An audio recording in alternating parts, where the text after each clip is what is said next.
자, 오늘은 예수님을 따르는 삶이라는 제목을 가지고 마태복음 10장 말씀을 함께 함께 살펴보도록 하겠습니다. 여러분, 주중에 큰 뉴스가 있었죠. 주중에 북한이 개성공단에 있는 남북 연락 사무소를 파괴하는 그런 사건이 벌어졌습니다. 많은 분들이 그랬겠지만 저 또한 그 전에 이제 김여정 명의로 담화가 발표됐을 때 그런 거 많이 했었잖아요, 그죠? 늘상 그러는 거니까 대수롭지 않게 생각을 했었습니다. 왜 한 번씩 막 북한에서 무슨 담화 이런 거 하면서 약간 외교 담화 아닌 것 같은 이상한 약간 상스러운 말도 섞어가지고 이렇게 막 하잖아요, 그죠? 노골적인 담화를 한 번씩 해서 그냥 그래서 그런 건갑다라고 생각을 하고 있었는데 진짜로 그 건물을 파괴하는 걸 보고 굉장히 놀랐습니다. 북한 정권은 정말로 이게 우리가 흔히 생각하는 그 보통 나라랑은 확실히 다른 것 같다라는 생각을 다시 한번 했습니다. 참 이해하기 힘든 그런 일들이 참 벌어져요. 근데 이 외국에서 보면 북한뿐만 아니라 우리나라도 참 이해하기 힘든 나라일 것 같다라는 생각이 듭니다. 왜냐하면 저는 그 사건이 일어나고 이거 전쟁 나는 거 아닌가 이런 마음도 들고 해서 다음날 우리나라 막 주가 막 다 떨어지겠다 이렇게 생각을 했었거든요. 근데 그 다음날 주가가 별로 안 내려요. 그러니까 참 우리는 대담한 사람들이에요. 우리나라 사람들 참 대담한 사람들이에요. 그런 것과 상관없이 동요하지 않아요.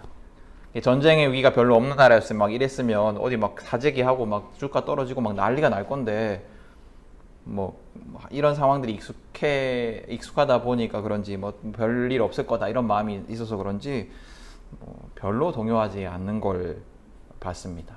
우리 외국 사람들이 보면 되게 신기할 것 같아요.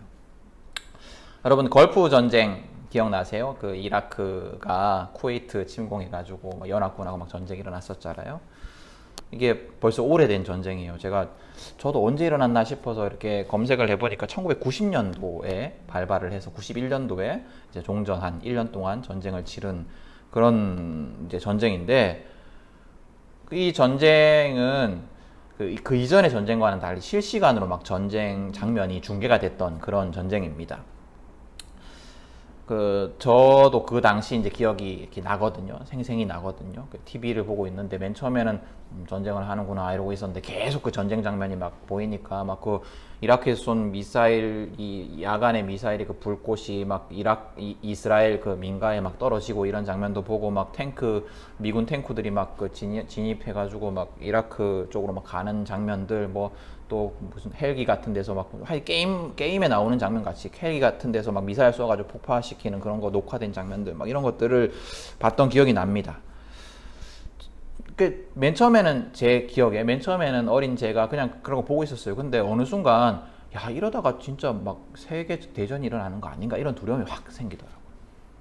그래가지고 그 당시에 제가 하여튼 교회 계속 다니고 모태신앙이었지만 잘하지도 않는 기도를 갑자기 하고 너무 무서워가지고 기도를 하고 자기 전에 성경책 옆에 놔두고 부적처럼 성경책 옆에 놔두고 막 두려워서 이렇게 잤던 기억이 납니다. 제가 전쟁의 두려움 속에서 기도를 하고 성경책을 이렇게 부적처럼 갖다 놓고 잤던 것처럼 우리는 종교에서 모든 종교인들은, 모든 사람들은 종교에서 기독교가 됐든 불교가 됐든 어떤 종교에서든 간에 두려움이 아니라 평안을 찾습니다. 그리스도인도 마찬가지죠. 그래서 우리는 예수님 안에서 두려움이 아니라 평안을 찾습니다. 근데 때때로 우리를 굉장히 당황하게 하는 성경의 구절들이 나올 때가 있습니다. 오늘 본문도 그런 내용이에요. 오늘 본문을 이렇게 천천히 다시 한번 읽으면서 묵상을 해보시면 예수님은 그분을 따르는 제자의 삶이 두려움이 가득한 삶일 거다라는 것을 분명하게 이야기를 하고 있습니다. 물론 예수님이 이제 두려워하지 말라라는 말을 2번씩이나 하십니다. 근데 두려워하지 말라라는 말을 한다는 것은 그 상황이 두려운 상황이라는 거잖아요. 그 상황이 두려운 상황이니까 두려워하지 말라라고 말하는 것 아니겠습니까? 오늘 말씀 앞뒤 문맥을 보면 10장 5절에서 15절까지 말씀에서 예수님은 제자들에게 무엇을 명령하고 있냐면 하나님 나라를 전해라. 하나님 나라를 전해라 라고 명령을 하시면서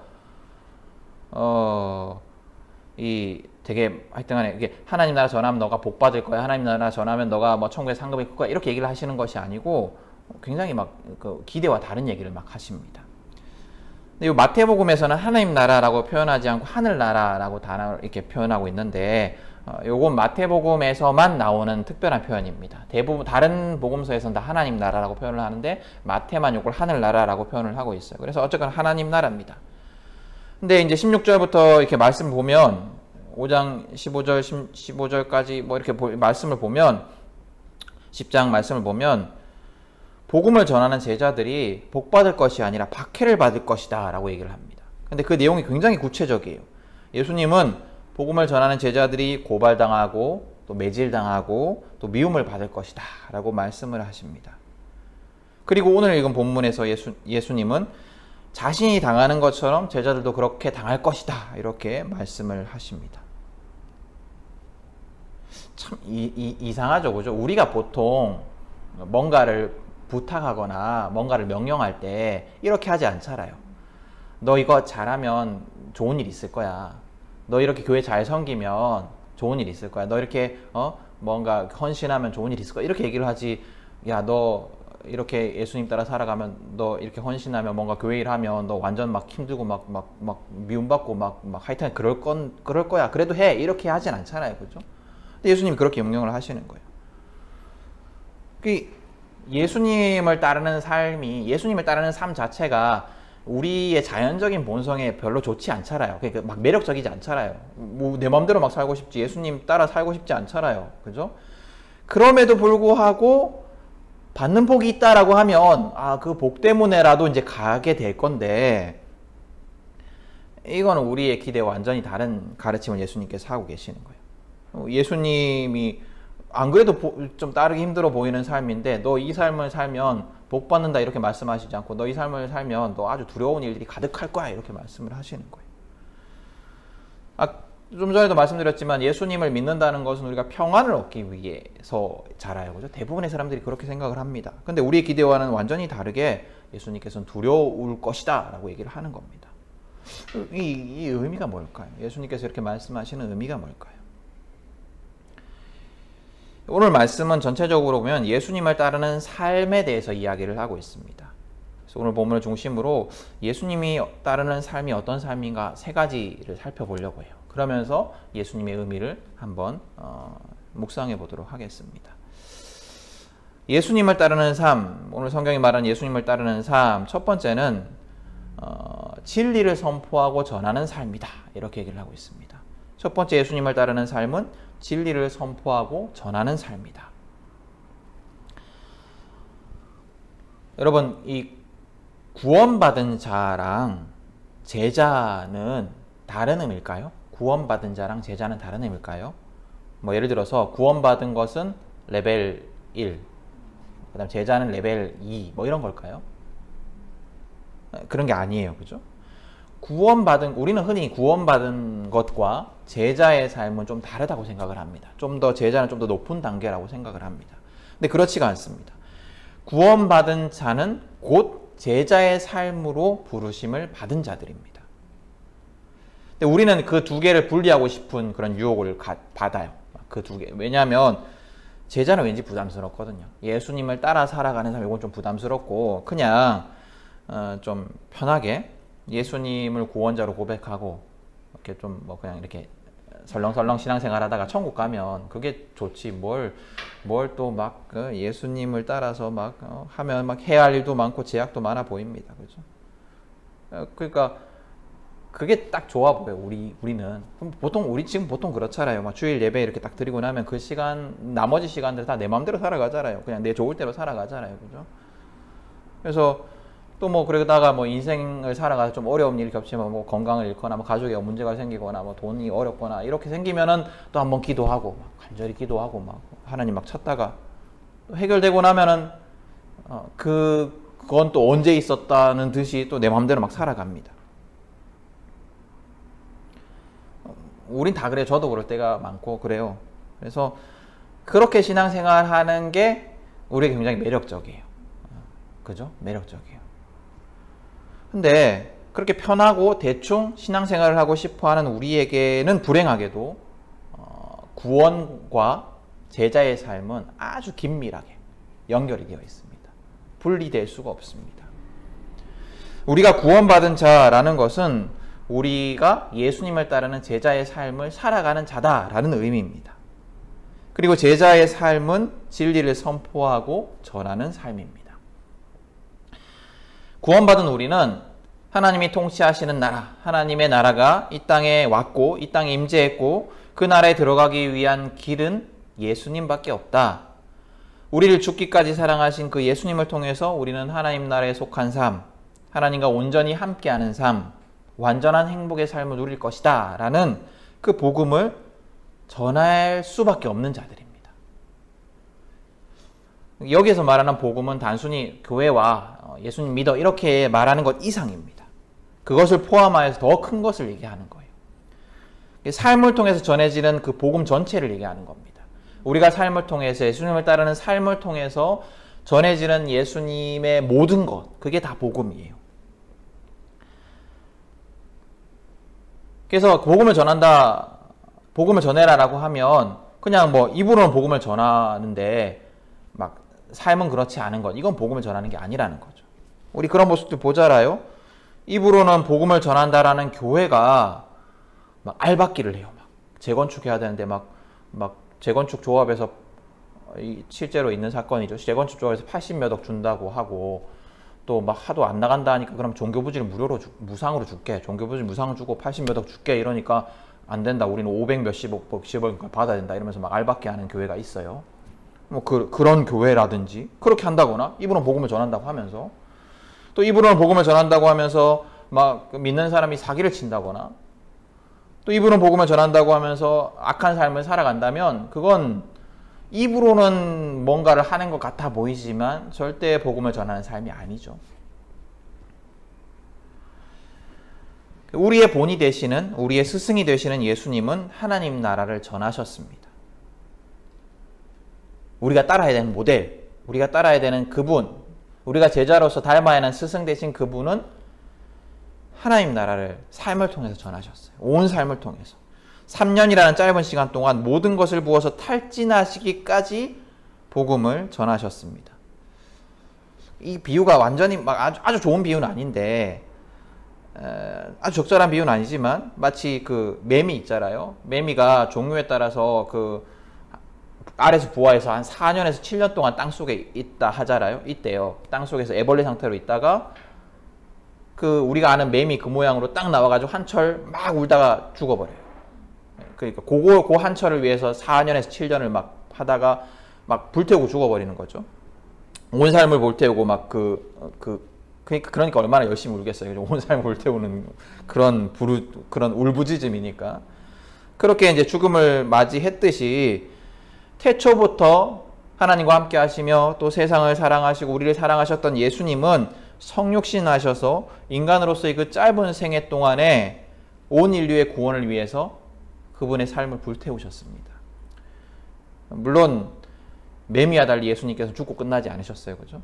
지금도 살아계시지만, 지금도 하나님 앞에 하나님과 함께 하시지만 우리가 따라야 하는 예수님의 삶이 마치 그래요. 우리가 따라야 하는 예수님의 삶. 온 인생을 불태우면서 복음을 전하는 삶을 살아셨던 그 예수님의 삶, 우리가 따라야 하는 삶이 그런 삶이다라는 거죠.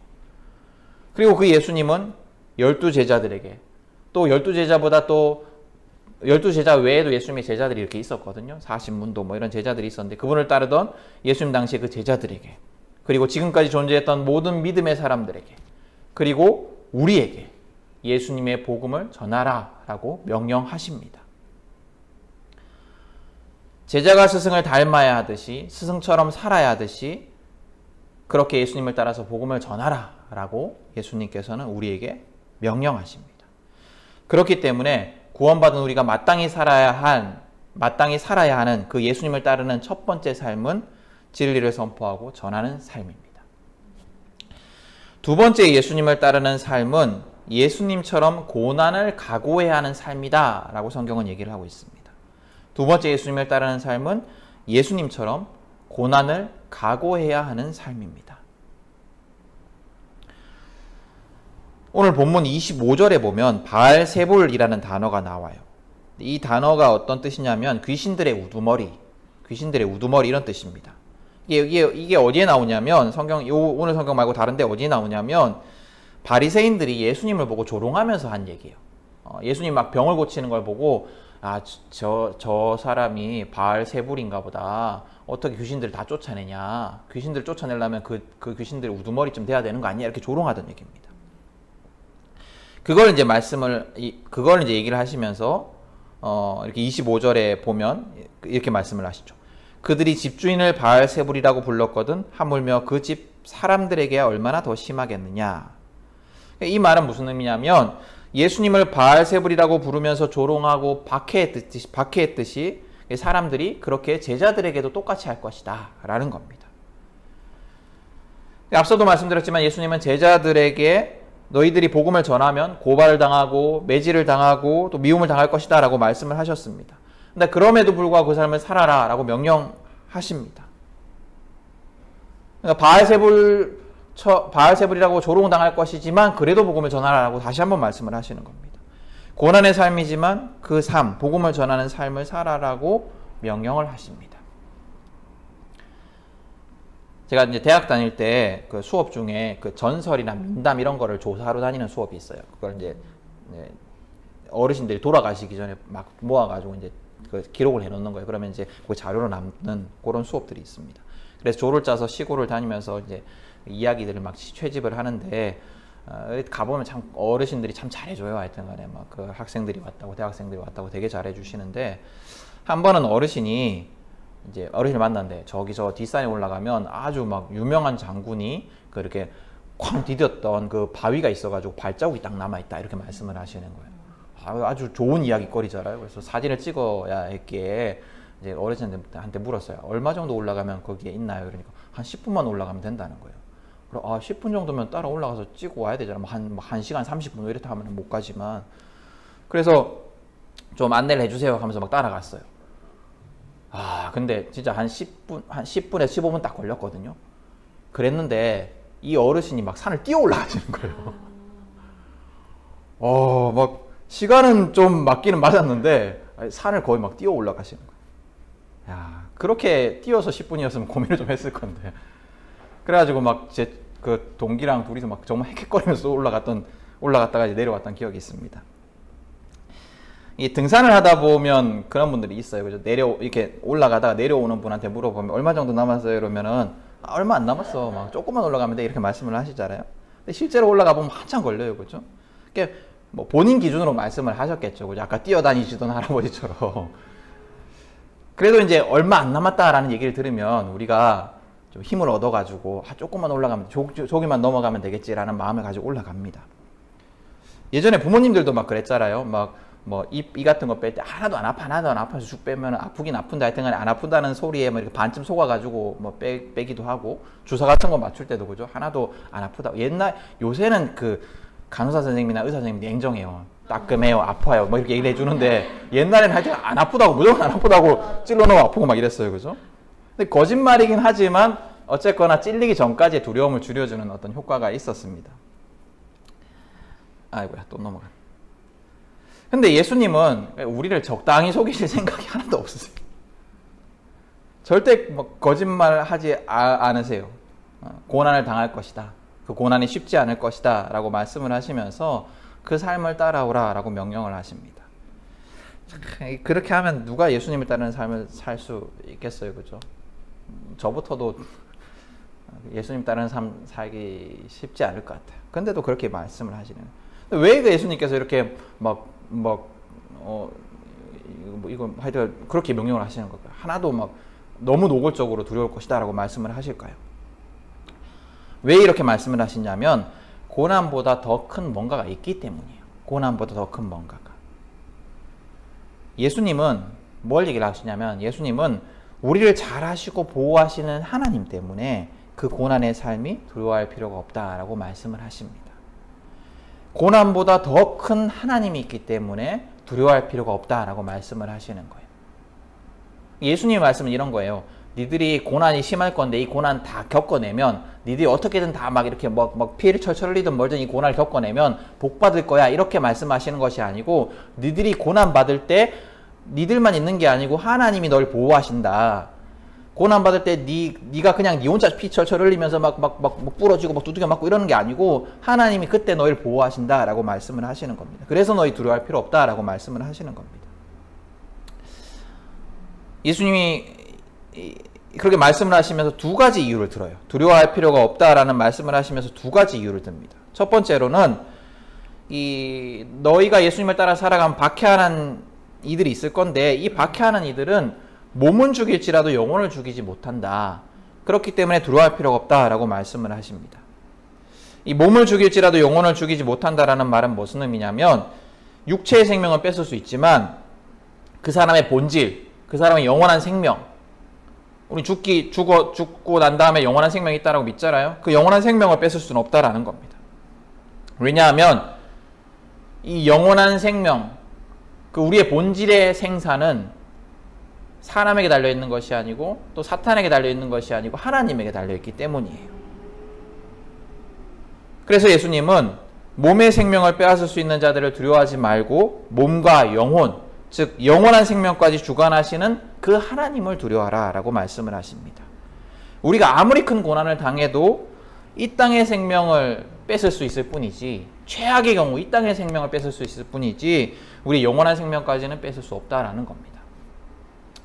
또 고난의 삶을 두려워할 필요가 없는 두 번째 이유는 하나님이 우리를 세심하게, 우리의 모든 것을 세심하게 알고 계시고 우리를 소중히 여기시기 때문에, 그래서 우리를 보호하시기 때문에 두려워할 필요가 없다라고 말씀을 하십니다. 하나님은 나조차도 모르는 나의 두려움, 나의 어려움을 잘 알고 계십니다. 나조차 깨닫지 못하는 나의 어려움, 나의 두려움을 잘 알고 계십니다. 하나님은 나 스스로보다 나를 더 귀하게 여기십니다. 내가 나를 생각하는 것보다 더 귀하게 여기십니다. 그 하나님의 보호하심 아래 있기 때문에, 그 나를 너무나 잘 아시고 나를 나보다 더 잘 아시고 나를 나보다 더 귀중하게 여기시는 그 하나님의 보호하심 아래 있기 때문에 우리는 큰 고난 중에서도 두려워할 필요가 없다라고 예수님께서는 말씀을 하십니다. 자, 예수님을 따르는 삶 세 번째는 뭐냐면 기존의 익숙함을 모두 깨트리는 삶입니다. 예수님을 따르는 삶 세 번째는 기존의 익숙함을 모두 깨트리는 삶입니다. 이 34절에 보면 예수님은 평화가 아니라 칼을 주려고 왔다. 나는 평화가 아니라 칼을 주려고 온 사람이다 라고 말씀을 하십니다. 참 이상한 말이죠. 이것도 참 이상한 말이죠. 그죠? 우리 읽었지만 이렇게 아들이 아버지랑 막 싸우고 딸은 어머니랑 싸우고 시어머니 며느리랑 싸우고, 시어머니 원래 며느리랑 싸우는가요? 이런 걸 예수님 때문에 그런 일이 벌어진다라고 말씀을 하시잖아요. 참 이상해요. 왜냐하면 우리가 아는 예수님은 평화의 주님, 사랑의 주님, 막힌 담을 허시고 하나 되게 하시는 주님, 이게 예수님이신데 예수님은 스스로에 대해서 오늘 성경에 평화가 아니라 칼을 주려고 왔다라고 말씀을 하시면서 방금 말씀드렸듯이 뒤이어 누구보다도 친밀해야 하는 가족들마저도 서로 분쟁할 것이다 라고 말씀을 하십니다. 이 말씀에도 두 가지 의미가 있습니다. 첫 번째 의미는 뭐냐면 우선순위에 대한 이야기예요. 뭐냐면 예수님을 따르는 삶, 예수님을 따르는 삶은 아주 친밀한, 아주 소중한 가족보다 더 예수님을 우선시하는, 예수님을 우선순위에 두는 삶이다라는 겁니다. 이 말을 오해하면 이렇게 돼요. 가정은 돌보지 않고 예수님 따라서 살아야지, 교회 와서 살아야지, 이렇게 생각하면 안 돼요. 우선순위. 예수님 말고 다 쓰레기처럼 여겨, 이게 아니고 제일 소중한 건 예수님, 그 다음 뭐라는 겁니다. 제일 소중한 건 예수님. 근데 우리는 그런 예수님이 우선순위가 아닌 삶을 살아가요. 그렇죠? 돈이 우선이 되기도 하고, 가족이 우선이 되기도 하고, 또 건강이 우선이 되기도 하고, 또 즐거움이 우선이 되기도 합니다. 우선이 된다는 건 뭐냐면 그게 주인이라는 거예요. 가족이 나의 삶의 주인이 되기도 하고, 또 건강이 나의 삶의 주인이 되기도 하고, 돈이 나의 삶의 주인이 되기도 하고, 어떤 즐거움이 나의 삶의 주인이 되기도 합니다. 근데 예수님을 따르는 자라면 내 삶의 주인이 예수님이 되어야 된다라는 말씀입니다. 그러니까 그렇지 않은 사람들, 예수님이 주인이 아닌 삶은 예수님 만나면 분쟁할 수밖에 없어요. 그걸 깨트려야 되니까. 내가 우선으로, 예수님보다 우선으로 생각하는 것들을 다 버려야 되니까 분쟁할 수밖에 없는 거죠. 여담입니다만은 맨 처음에 우리 외국인의 우리 선교사님들이 미국이랑 뭐 이런데 영국이랑 선교사님들이 우리나라에 왔을 때 막 예수를 믿고 예수님 믿기를 결단하는 이제 사람들이 막 생겨났잖아요. 그런 사람들 중에 막 무당도 있고 그런 사람들 중에 아주 막 이게 양반가도 있었어요. 그러면 옛날에 양반가에는 다 막 신주단지 이런 거 다 모셔놓고 조상 위패 막 이런 거 모셔놓고 막 이랬었거든요.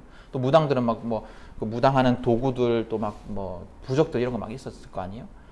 이런 것들을 막 다 이제 버려야 되잖아요. 버리도록 이제 선교사님들이 가르쳤고, 그래서 막 그 믿음에 결단하는 사람들이 그걸 막 뜯어가 버리기도 하고, 자기들은 못하니까 선교사님 보고 좀 해달라 하기도 하고 막 이렇게 했었어요.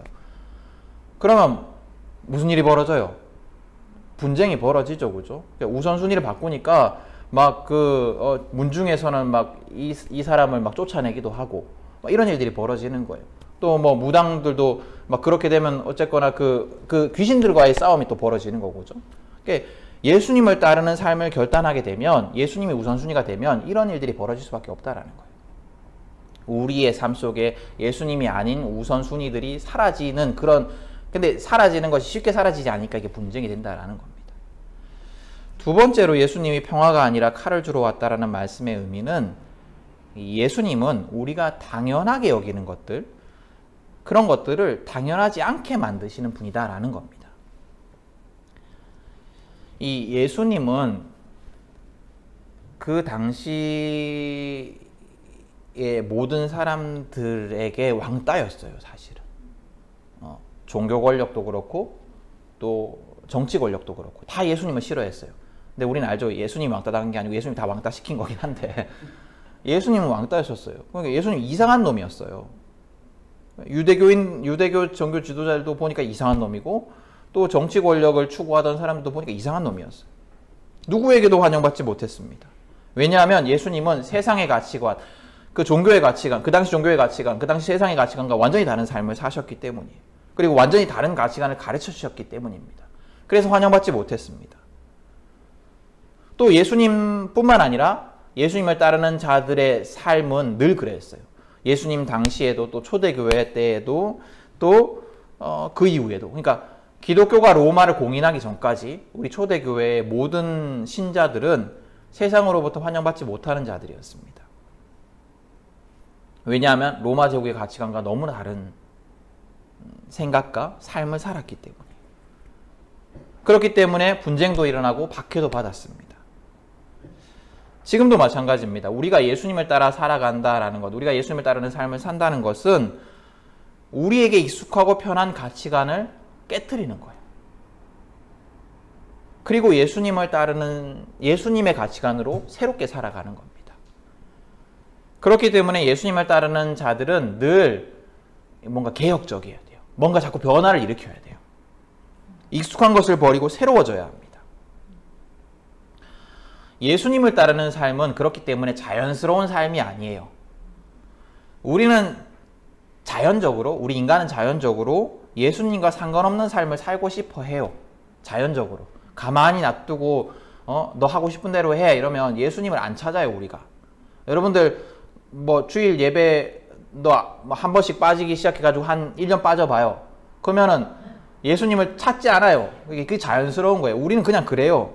아무 생각 없이 살아가면 나에게 편한 삶을 선택하게 되어 있습니다. 의식하고 깨어있고 매일 노력하지 않으면 우리의 죄된 본성이 좋아하는 삶, 예수님과는 상관없는 삶을 살아가도록 되어 있습니다. 성원 씨 군대 갔다 왔나요? 네, 갔다 오셨죠. 제 친구들, 저는 안 갔다 왔어요. 제 친구들 중에 이제 해병대 이런 아주 힘들게 군생활한 친구들이 있어요. 근데 이 친구들이 딱 입대를 하잖아요. 그 전에 막 완전 막 맨날 막 밤새도록 막 게임하고 막 이런 애들이었는데, 워크래프트 하고 막 이런 애들이었는데, 가가지고 입대를 딱 하고 나면 애들이 막 갑자기 이래가지고 와요. 막 눈이 반짝거리면서 막 근육도 막 생겨가지고 막 아주 건강한 모습으로 하여튼 겉으로 보기엔 정신과 육체가 다 건강한 모습으로 나옵니다. 근데 제대를 하고 나서도 처음엔 그래요. 처음엔 딱 그래요. 얘들 말로는 막 그 군대에서 있던 기상 시간 되면 눈 딱 떠지고 막 밥 먹을 때 되면 배고프고 잘 때 되면 잠 오고 막 이런다 해요. 근데 이게 딱 3개월 3개월 딱 지나면 생활도 몸도 눈빛도 정신 상태도 다 예전처럼 돌아갑니다. 물론 뭐 좀 다르긴 하겠지만 지들 말로 그래요. 게을러지고 몸의 근육도 사라지고 똑같답니다. 본성 우리 본성이 그런 거예요. 예수님을 따르는 삶도 마찬가지. 예수님을 따르는 삶은 훈련해야 하고 의식해야 하고 노력해야 하는 삶입니다. 편안하게 살고자 하면 금세 포기하게 되는 삶입니다. 그래서 우리가 늘 그렇게 살아야 돼요. 세상을 살아갈 때도 세상을 바라볼 때도 예수님의 시선으로 바라보는 것을 훈련해야 됩니다. 예수님이라면 이걸 어떻게 생각하실까? 예수님이라면 이걸 어떻게 반응하셨을까? 예수님이라면 이럴 때 어떻게 사셨을까를 늘 질문을 해봐야 됩니다. 그래서 뉴스를 볼 때도 사건을 볼 때도 이웃을 볼 때도 내가 편하고 익숙한 시선이 아니라 내가 편하고 익숙한 관점이 아니라 예수님의 시선으로 보려고 해야 합니다. 자꾸 의식적으로 그렇게 노력을 해야 돼요. 그것이 예수님을 따르는 삶의 세 번째 모습이에요. 여러분, 예수님을 따르는 삶에 대해서 우리가 말씀을 받습니다. 예수님을 따르는 삶은 진리를 선포하는 삶이고 박해를 각오해야 하는 삶이고 또 익숙함을 깨트리는 삶입니다. 이 삶은 어렵고 힘들고 고통스러운 삶입니다. 그러나 하나님이 우리를 귀중하게 여기시고 지켜 보호하실 것이기 때문에 완전히 지켜 보호하실 것이기 때문에 예수님은 두려워하지 말고 따라오라 라고 명령하십니다. 여러분, 우리가 이 예수님의 명령에 순종하여서 예수님을 따르는 삶을 살아가기를 소망합니다. 저와 여러분은 연약합니다. 우리는 연약합니다. 우리는 힘도 없고 능력도 없고 의지도 부족합니다. 그러나 우리가 결단하고 나아가면 한 걸음을 디디면 주님이 우리를 도우시고 우리와 함께 하시며 우리 삶을 변화시켜 주십니다. 한 걸음 한 걸음 걸어가면 우리의 삶이 예수님을 따르는 삶으로 계속해서 변화될 것입니다. 우리의 삶이 예수님을 따르는 삶이 될 수 있기를, 매일매일의 삶이, 매 시간의 삶이 예수님을 따르는 삶이 될 수 있기를 축복합니다.